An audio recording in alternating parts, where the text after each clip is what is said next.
Saya akan bacakan kebenaran firman Tuhan yang terambil dari Kejadian 29. Beginilah pembacaan kebenaran firman Tuhan. Kemudian berangkatlah Yakub dari situ dan pergi ke negeri Bani Timur. Ketika ia memandang sekelilingnya, dilihatnya ada sebuah sumur di padang dan ada 3 kumpulan kambing domba berbaring di dekatnya. Sebab dari sumur itulah orang memberi minum kumpulan-kumpulan kambing domba itu. Adapun batu penutup sumur itu besar, dan apabila segala kumpulan kambing domba itu digiring berkumpul ke sana, maka gembala-gembala menggulingkan batu itu dari mulut sumur, lalu kambing domba itu diberi minum, kemudian dikembalikanlah batu itu lagi ke mulut sumur itu. Bertanyalah Yakub kepada mereka, "Saudara-saudara, dari manakah kamu ini?" Jawab mereka, "Kami ini dari Haran." Lagi katanya kepada mereka, "Kenalkah kamu Laban, cucu Nahor?" Jawab mereka, "Kami kenal." Selanjutnya katanya kepada mereka, "Selamatkah ia?" Jawab mereka, "Selamat." Tetapi lihat, itu datang anaknya perempuan, Rahel, dengan kambing dombanya. Lalu kata Yakub, "Hari masih siang, belum waktunya untuk mengumpulkan ternak. Berilah minum kambing dombamu itu, kemudian pergilah mengembalakannya lagi." Tetapi jawab mereka, "Kami tidak dapat melakukan itu selama segala kumpulan binatang itu belum berkumpul. Barulah batu itu digulingkan dari mulut sumur dan kami memberi minum kambing domba kami." Selagi ia berkata-kata dengan mereka, datanglah Rahel dengan kambing domba ayahnya, sebab dialah yang mengembalakannya. Ketika Yakub melihat Rahel, anak Laban saudara ibunya, serta kambing domba Laban, ia datang mendekat, lalu menggulingkan batu itu dari mulut sumur dan memberi minum kambing domba itu. Kemudian Yakub mencium Rahel serta menangis dengan suara keras. Lalu Yakub menceritakan kepada Rahel bahwa ia sanak saudara ayah Rahel dan anak Ribka. Maka berlarilah Rahel menceritakannya kepada ayahnya. Segera sesudah Laban mendengar kabar tentang Yakub, anak saudaranya itu, berlarilah ia menyongsong dia, lalu mendekat dan mencium dia, kemudian membawanya ke rumahnya. Maka Yakub menceritakan segala hal ihwalnya kepada Laban. Kata Laban kepadanya, "Sesungguhnya engkau saudara sedaging dengan aku." Maka tinggallah Yakub padanya genap sebulan lamanya. Kemudian berkatalah Laban kepada Yakub, "Masakan karena engkau adalah sanak saudaraku, engkau bekerja padaku dengan cuma-cuma? Katakanlah kepadaku, apa yang patut menjadi upahmu?" Laban mempunyai 2 anak perempuan. Yang lebih tua namanya Lea dan yang lebih muda namanya Rahel.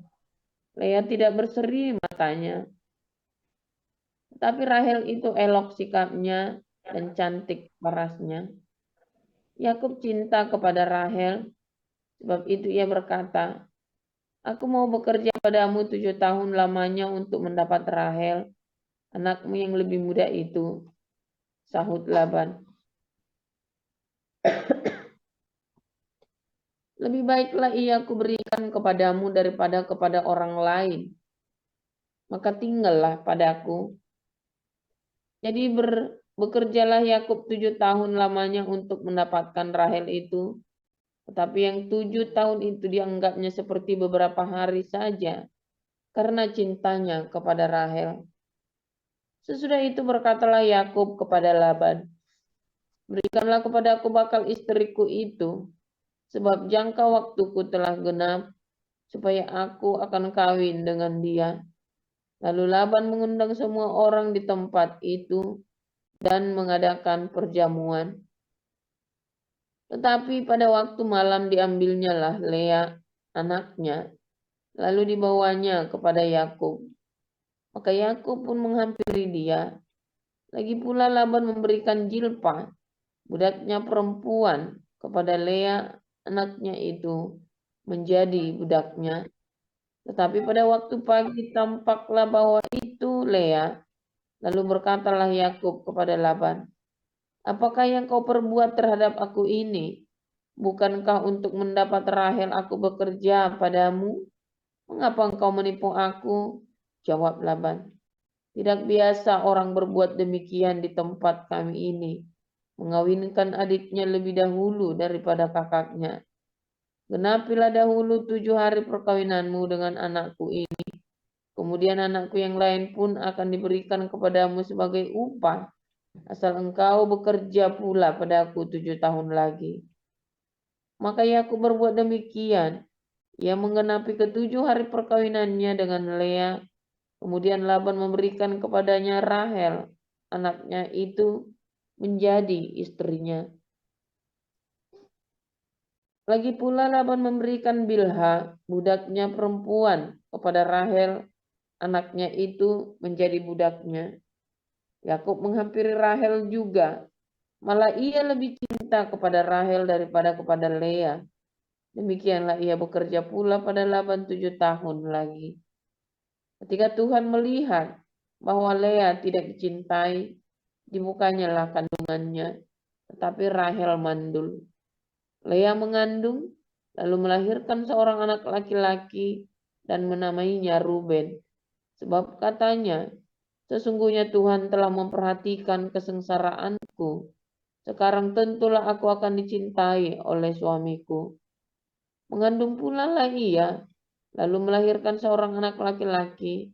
Maka ia berkata, "Sesungguhnya Tuhan telah mendengar bahwa aku tidak dicintai."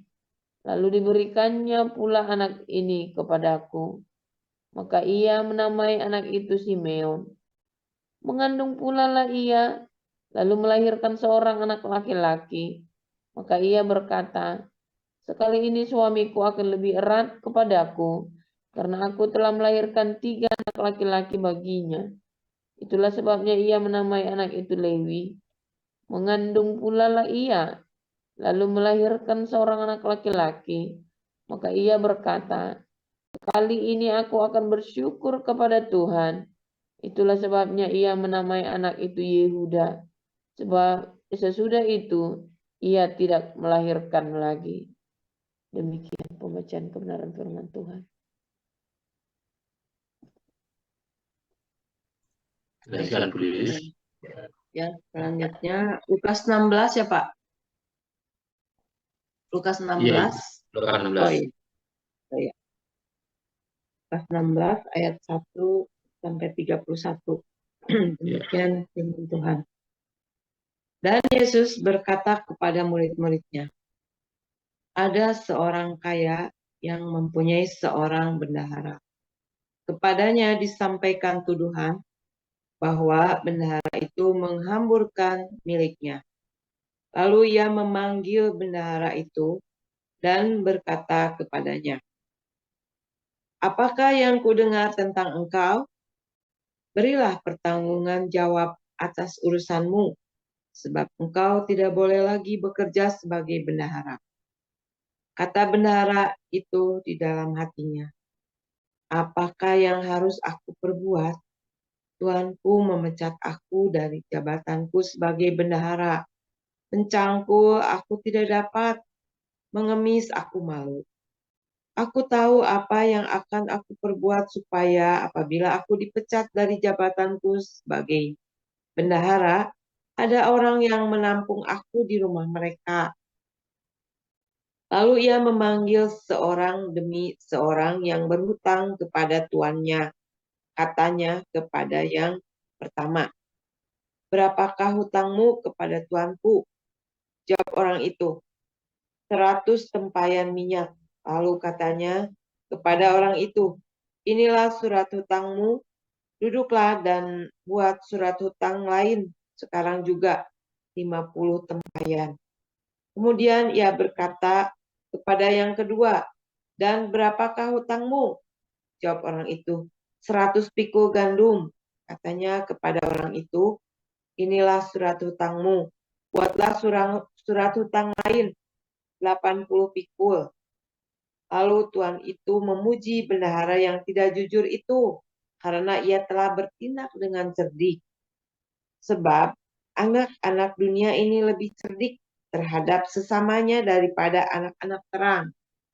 Dan aku berkata kepadamu, ikatlah persahabatan dengan mempergunakan mamon yang tidak jujur, supaya jika mamon itu tidak dapat menolong lagi, kau diterima di dalam kemah abadi. Barang siapa setia dalam perkara-perkara kecil, ia setia juga dalam perkara-perkara besar. Dan barang siapa tidak benar dalam perkara-perkara kecil, ia tidak benar juga dalam perkara-perkara besar. Jadi, jikalau kamu tidak setia dalam hal mamon yang tidak jujur, siapakah yang akan mempercayakan kepadamu harta yang sesungguhnya? Dan jikalau kamu tidak setia dalam harta orang lain, siapakah yang akan menyerahkan hartamu sendiri kepadamu? Seorang hamba tidak dapat mengabdi kepada dua tuan, karena jika demikian, ia akan membenci yang seorang dan mengasihi yang lain, atau ia akan setia kepada yang seorang dan tidak mengindahkan yang lain. Kamu tidak dapat mengabdi kepada Allah dan kepada Mamon. Semuanya itu didengar oleh orang-orang Farisi, hamba-hamba uang itu, dan mereka mencemoohkan dia. Lalu ia berkata kepada mereka, kamu membenarkan diri di hadapan orang, tetapi Allah mengetahui hatimu, sebab apa yang dikagumi manusia dibenci oleh Allah. Hukum Taurat dan kitab para nabi berlaku sampai kepada zaman Yohanes.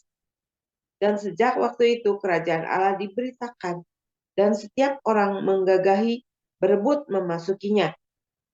Lebih mudah langit dan bumi lenyap daripada satu titik di hukum Taurat batal. Setiap orang yang menceraikan istrinya lalu kawin dengan perempuan lain, ia berbuat zina. Dan barang siapa kawin dengan perempuan yang diceraikan suaminya, ia berbuat zina. Ada seorang kaya yang selalu berpakaian jubah ungu dan kain halus, dan setiap hari ia bersukaria dalam kemewahan.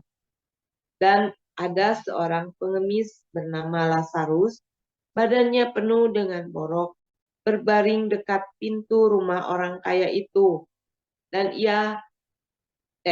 ingin menghilangkan laparnya dengan apa yang jatuh dari meja orang kaya itu. Malahan anjing-anjing datang dan menjilat boroknya. Kemudian matilah orang miskin itu, lalu dibawa oleh malaikat-malaikat ke pangkuan Abraham. Orang kaya itu juga mati, lalu dikubur, dan sementara ia menderita sengsara di alam maut, ia memandang ke atas. Dan dari jauh dilihatnya Abraham dan Lazarus duduk di pangkuannya. Lalu ia berseru katanya, Bapak Abraham, kasihanilah aku. Suruhlah Lazarus supaya ia mencelupkan ujung jarinya ke dalam air dan menyejukkan lidahku, sebab aku sangat kesakitan dalam nyala api ini. Tapi Abraham berkata, anak, ingatlah bahwa engkau telah menerima segala yang baik sewaktu hidupmu, sedangkan Lazarus segala yang buruk. Sekarang ia mendapat hiburan dan engkau sangat menderita. Selain daripada itu, di antara kami dan engkau terbentang jurang yang tak terseberangi, supaya mereka yang mau pergi dari sini kepadamu, ataupun mereka yang mau datang dari situ kepada kami, tidak dapat menyeberang, kata orang itu.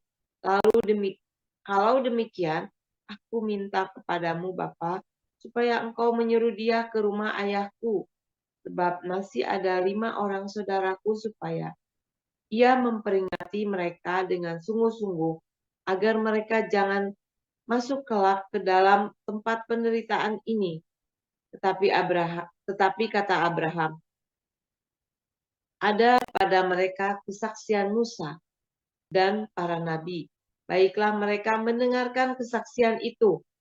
Jawab orang itu, tidak, Bapak Abraham, tetapi jika ada seorang yang datang dari antara orang mati kepada mereka, mereka akan bertobat.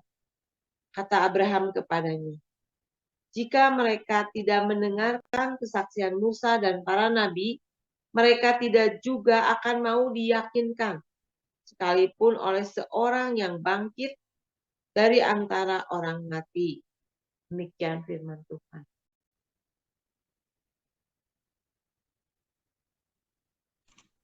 Terima kasih Ibu Sarma dan Ibu Lilis. Tadinya kita akan mendengarkan firman Tuhan dengan judul Adonai Mamon Amasya.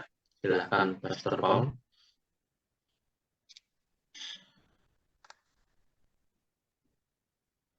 Ya, oke, Pak Mulia minta tolong ditampilkan gambarnya tadi.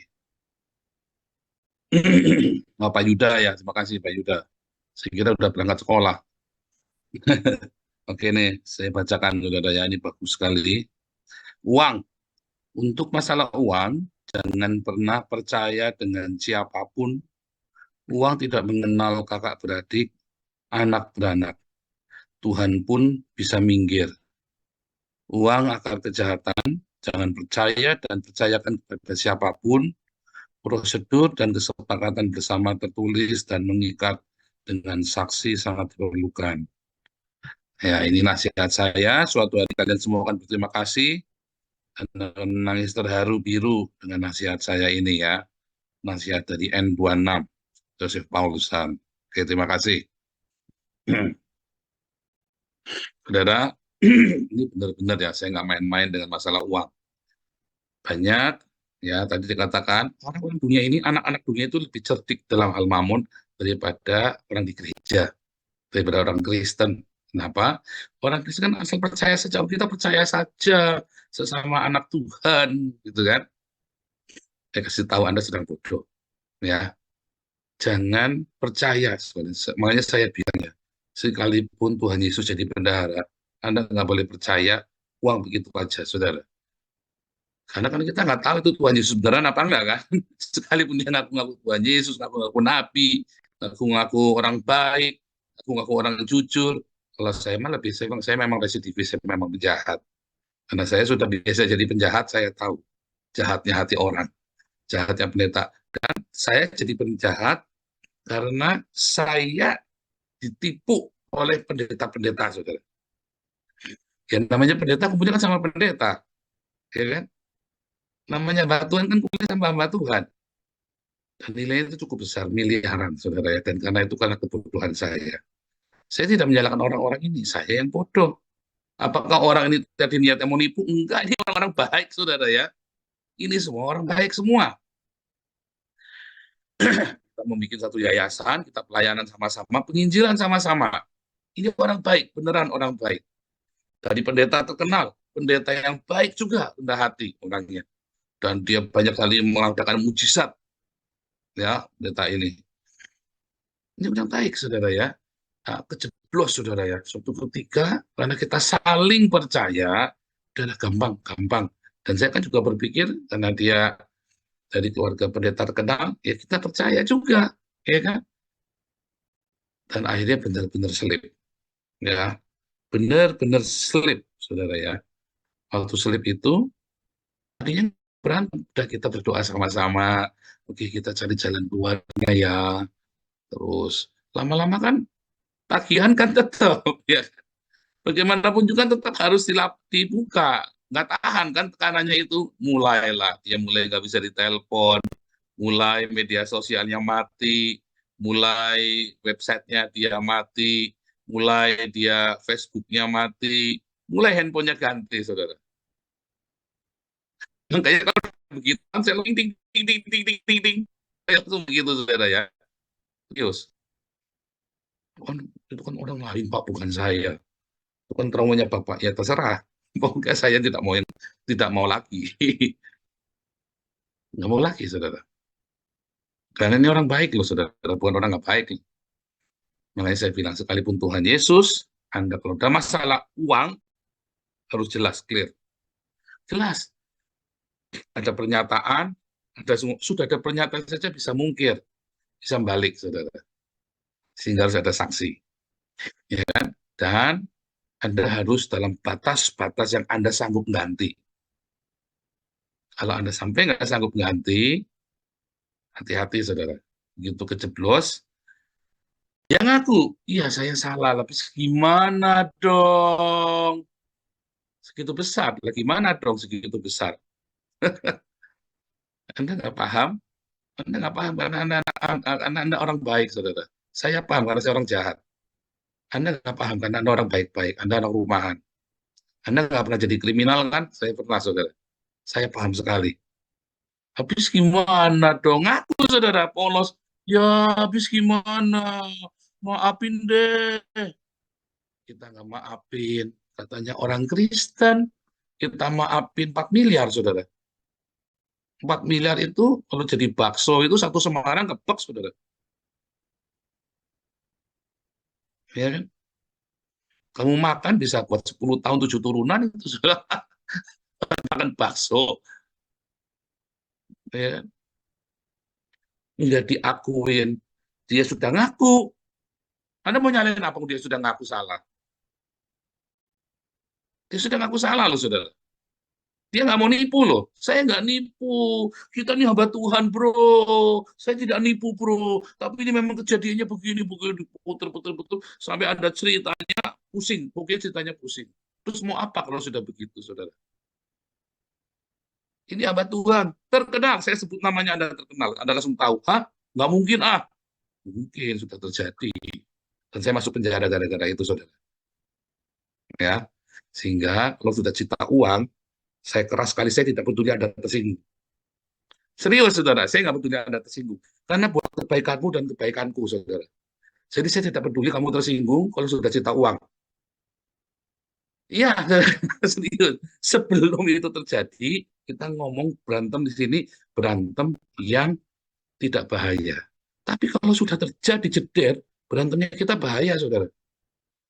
Kalau duitnya cuma 100 juta, ya, saya teriak-teriak 1.000 euro kali 10 bulan nutup, saudara.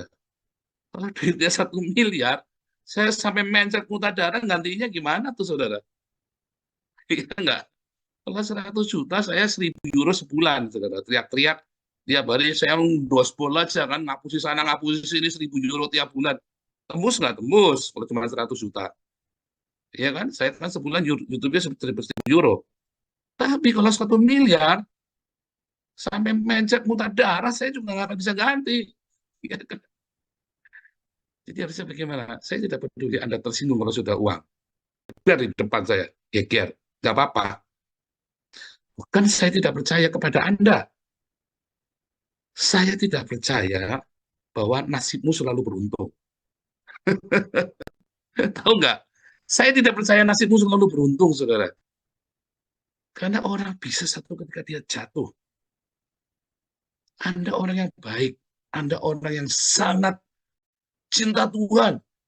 Ya, Anda mengikuti semua ajaran dalam komunitas ini. Tetapi orang ada kalanya dia hatinya, ya itu tiba-tiba begitu saja. Hanya sedetik, saudara ya.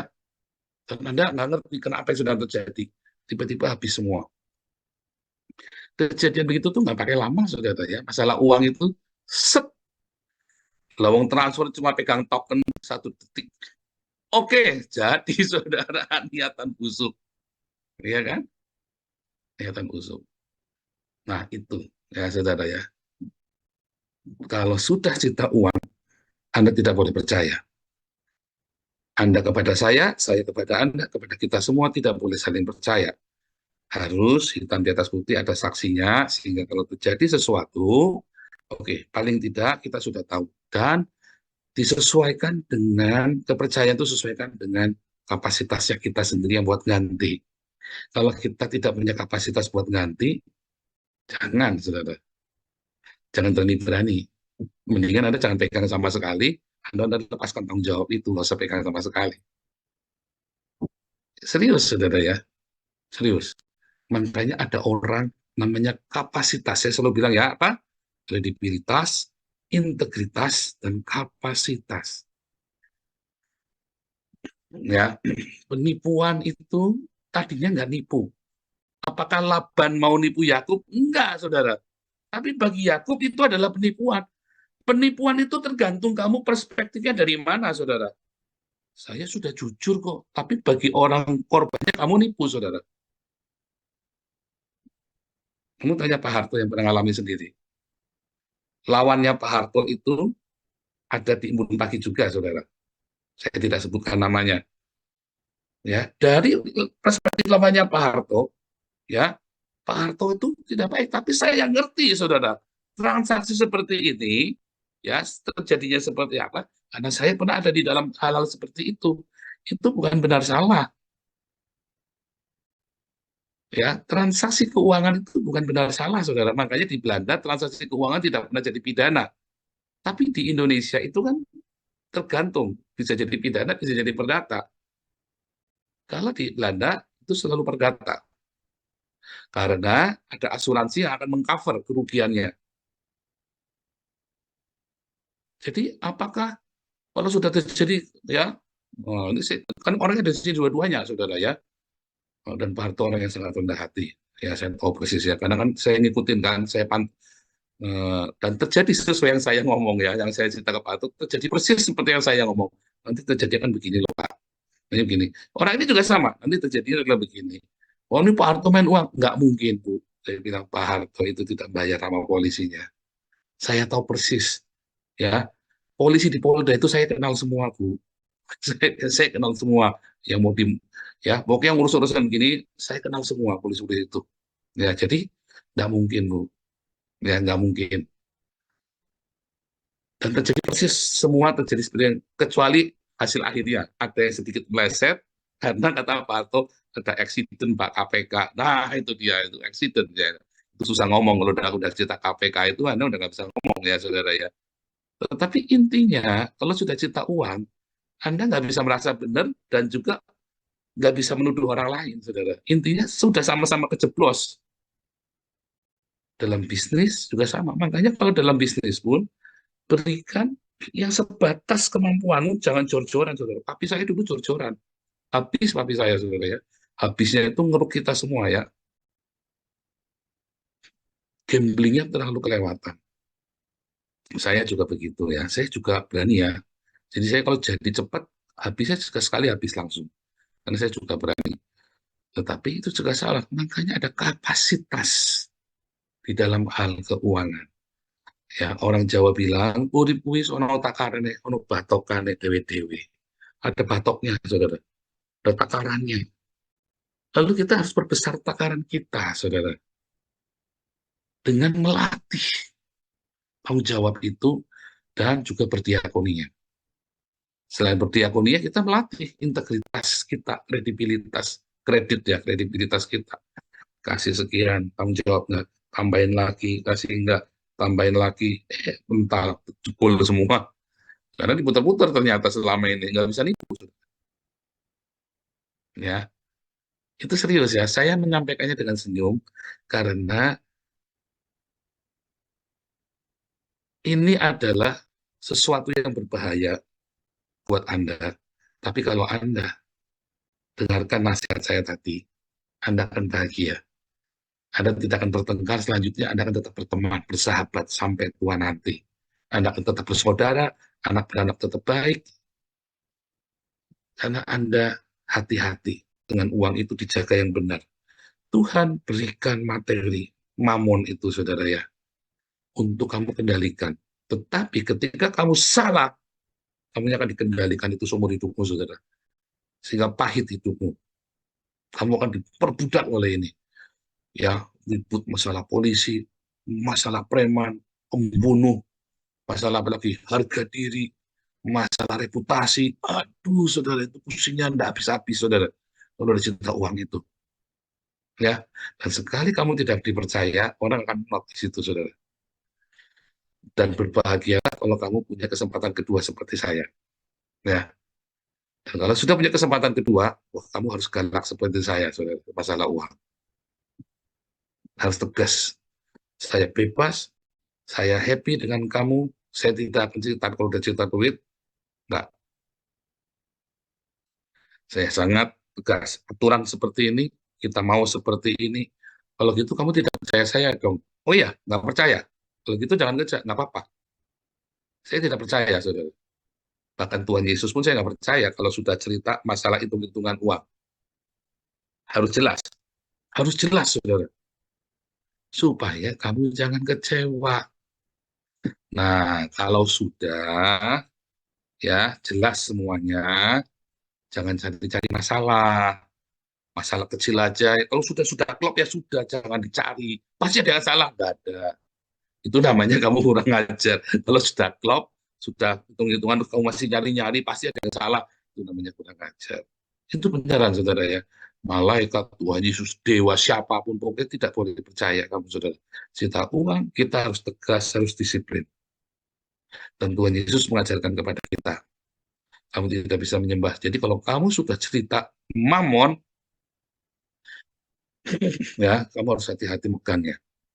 Kamu tidak boleh serampangan dengan mamon ini, saudara. Tanggung jawab. Karena sekali kamu serampangan, nasib keluargamu habis-habisan. Bukan cuma kamu saja. Jadi semua yang jelas. Satu, harus jelas. Ya. Kedua, ya, kita harus setelah jelas dan terbuka masalah mamon itu, kamu harus selalu konsisten. Ya, dalam konsistensinya. Apa itu yang dimaksudkan konsisten dengan keuangan, saudara? Kamu kalau sudah punya peraturan, kamu tidak boleh kompromikan peraturan itu, saudara.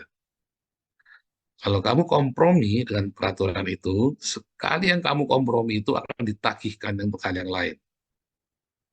Jadi jangan kompromi. Tetapi ada hal-hal yang harus kompromi, kan? Aduh lah, cincailah. Nah, dari yang cincai-cincai itulah kemudian banyak ketipu, saudara. Ya kan, cincailah, cincai lah. Itulah, gampangan lah, isi going lah, kamu ini terlalu kaku. Dari situlah banyak ketipu.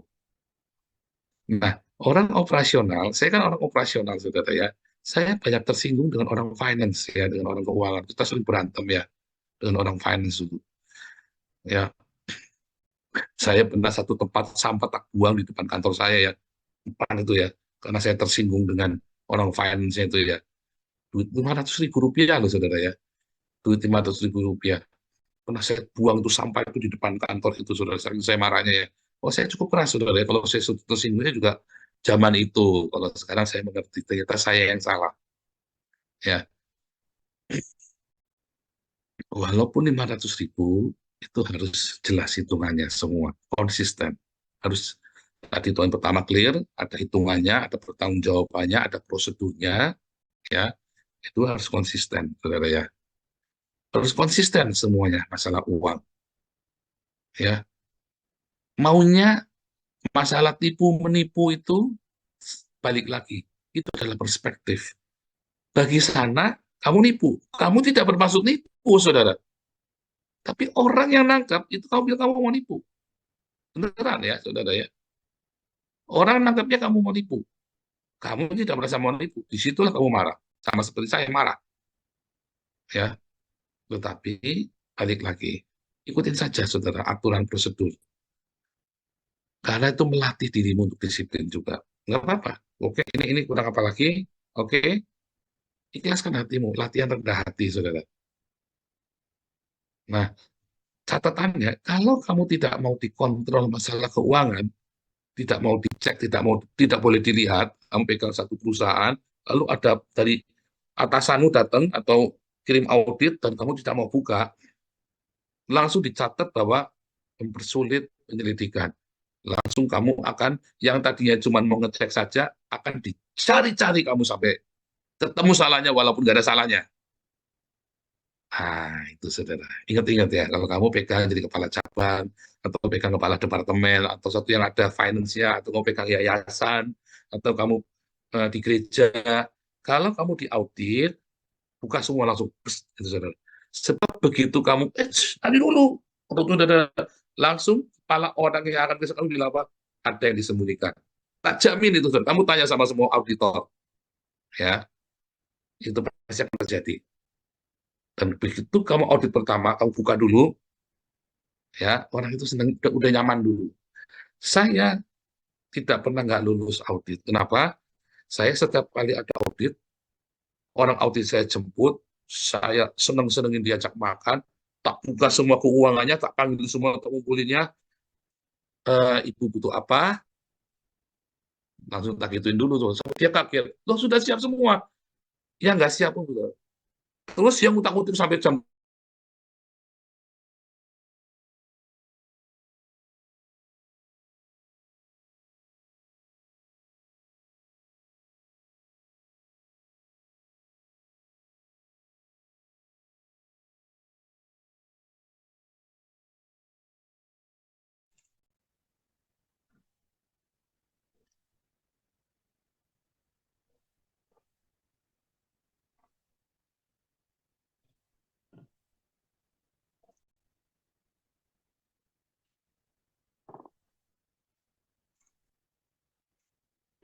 Putus ya. Betul. Betul. Oh, putus.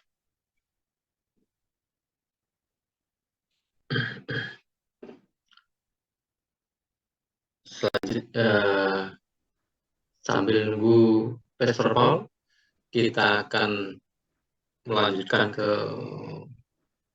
pokok doa terlebih dahulu, Pak Yuda. Nah, Pak ya, Paul sudah kembali lagi. mati ya, karena ini kita lagi gangguan internet seharian ya, saya nggak tahu dari pagi ya. Oke, saudara, kita lanjutkan. Jadi orang audit itu senang, saudara, karena kami dibuka semua. Padahal kita banyak salah, nggak tanya. Nggak mungkin lah, saudara, orang nggak bikin salah dalam keuangan itu ya. Hampir tidak mungkin. Selalu pasti ada salah. Karena apa? Kadang-kadang kita tanggung lah, melanggar prosedur kan. Tetapi ketika kamu buka, seringkali banyak kali pelanggaran itu orang akan maklum karena kamu buka. Paling diomelin. Wah, iya, iya, iya, Bu. Iya, Pak. Sorry, Pak. Salah, Pak. Oke, oke. Lain kali jangan dilakukan lagi.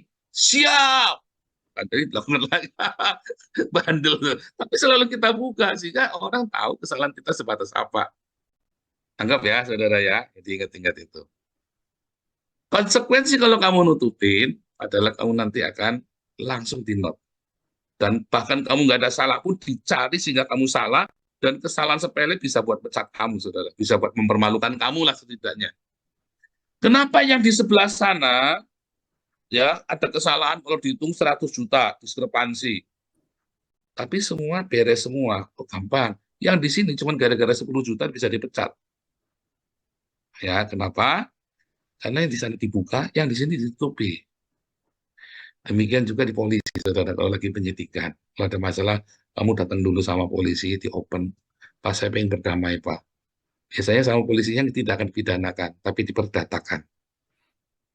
Ingat-ingat yang saya ngomong, saudara. Ini tips sepele, tapi bagaimana kamu di dalam masalah keuangan. Saya sudah pengalaman, saudara ya. Bebasin orang, penjarain orang, saya sendiri di penjara. Ya, saya sangat pengalaman. Saya sudah bebasin orang 3 kali dari penjara, nggak usah pakai lawyer, saya bebasin, tak jemput saudara keluar dari penjara. Keluar, ya, magelar kasus, saudara ya. Makanya saya jadi pintar hukum ya, karena saya jadi magelar kasus. Sambil saya terlibat, saya belajar, sehingga babok, sehingga saya nggak rugi banyak. Ingat-ingat, keterbukaan itu sangat penting. Begitu kamu terbuka, polisi pun akan kasih kamu ampunan, saudara. Tapi kalau kamu tutupin, polisi udah batin, penjahat. Makin kamu tutupin, polisi nggak tahu. Pokoknya nggak mau tahu. Pokoknya dia nanya, kamu kudu jawab, kudu buka, saudara. Nggak boleh setiap main terus cari-cari dulu. Selesai kamu di situ. Dari situ polisi not penjahat. Mau bilang, iya Pak, ini ada salah Pak di sini. Terus ini kenapa? Iya salah. Oh, ternyata bekerja sama di dalam pemeriksaan, lalu laporan. Habis begitu, Pak, Pak didamaikan Pak, tolong Pak. Kamu bilang begitu kan? Udah didamaikan. Wani piro, didamaikan daripada kamu masuk penjara, mendingan damai kamu. Ditemukan sama di mediasi. Jangan sombong, kamu sombong keras-kerasan ya jeblosin saudara yang laporin kamu. Kamu utang 1 miliar, kalau perlu dia keluar 2 miliar buat jeblosin kamu. Nah, itu kan. Padahal utang 1 miliar, dia akan keluar 1 miliar lagi buat jeblosin kamu. Kamu terbuka, rendah hati, mau di-open semuanya. Ya, utangmu 10 miliar pun, ya, dia memikir, ah, saya sudah kurang 10 miliar. Kamu bisa bayar berapa? Tak cicil, Pak. Seumur itu. Udah dicicil, saudara, seumur itu. Boleh baik, kamu jangan nantang. Kamu punya apa? Ini yang saya punya, Pak. Boleh diambil? Boleh, Pak. Ya, saudara, ingat-ingat ya, kalau punya uang. Itu nanti ada di kelas apostolik ya, saya ngajar lebih detail. Ya, kalau sini kita nggak ada waktu. Dan kelas apostolik saya ngajar 3 sesi tentang keuangan ya. Saya buka semuanya, rahasia, cara-cara kamu lepas. Ini saya singkat cerita. 1, kamu harus terbuka, open di awal. Clear semua prosedur. 2, ya, kamu harus konsisten. Jangan kompromi dengan pelanggaran sepele-sepele. Ya, 3, kalau ada salah, kamu open semuanya. Jangan menolak. Sekali kamu tolak, habis kamu. Kamu akan nangis semua di tubuh saudara ya. Tuhan Yesus memberkati.